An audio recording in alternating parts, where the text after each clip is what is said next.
அல்லாஹ்வுடைய மார்க்கம் திருமண உறவை இதற்காக ஏற்படுத்துது. அதைத்தான் அல்லாஹ் குர்ஆன்ல சொல்றான், மின் ஆயாத்திஹி அன் ஹலக லக்கும் மின் அன்ஃபுசிக்கும் அஸ்வாஜன், உங்களிலிருந்தே உங்களுடைய மனைவிமார்களை அல்லாஹ் படைத்து உங்களுக்கு கொடுப்பதுடைய நோக்கம் லிதஸ்குனு இலைஹா. சுப்ஹானல்லாஹ், அந்த பெண்ணிடத்திலிருந்து நிம்மதியை பெறுவதற்காக. அந்த நிம்மதி தான் அந்த வாழ்க்கையை நகர்த்தும். வஜஅல பைனக்கும் மவத்தத வ ரஹ்மா. ரிலேஷன்ஷிப் உடைய கணவன் மனைவியுடைய இந்த ரிலேஷன்ஷிப் உடைய பேஸ்மெண்ட் அல்லாஹ் சொல்றான். மவத்தா அளவற்ற எதிர்பார்ப்பற்ற காதல் இந்த இருவருக்கும், வரஹ்மா கருணை. காதல் லவ் ஏன் முதல்ல சொல்லிட்டு அதோட நிறுத்தாம ஏன் அல்லாஹ் கருணையை கொண்டு வர, ரஹ்மத்தை கொண்டு வர்றானா, இரக்கத்தை கொண்டு வர்றானா? லவ்ங்கிறது ஒரு திருமணம் முடித்த முதல் வருஷம் 2 வருஷம் அல்லது குழந்தை பெக்கிற வரைக்கும், குழந்தை பெற்றெடுத்து வளர்க்கிற வரைக்கும் இருக்கலாம். அதுக்கப்புறம் ஒரு ஆணுடைய பொறுப்புகளும் ஆணுடைய சிந்தனைகளும் நோக்கங்களும் மாறும்போது காதல் குறையும், அன்பு குறையும்.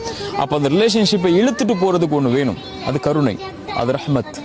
ஏன்னா அந்த பெண்ணுடைய அர்ப்பணிப்பை அவன் பார்ப்பான். அந்த பெண் அந்த குழந்தை பெற்றெடுப்பதற்காக படக்கூடிய சிரமத்தை பார்ப்பான். அந்த பெண் பட்ட தியாகங்களை பார்ப்பான்.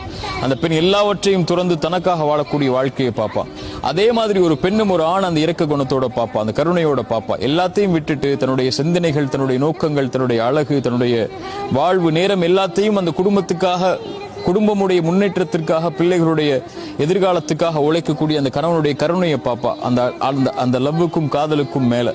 இப்ப இந்த ரெண்டும் தான் அந்த ரிலேஷன்ஷிப்பை கடைசி வரைக்கும்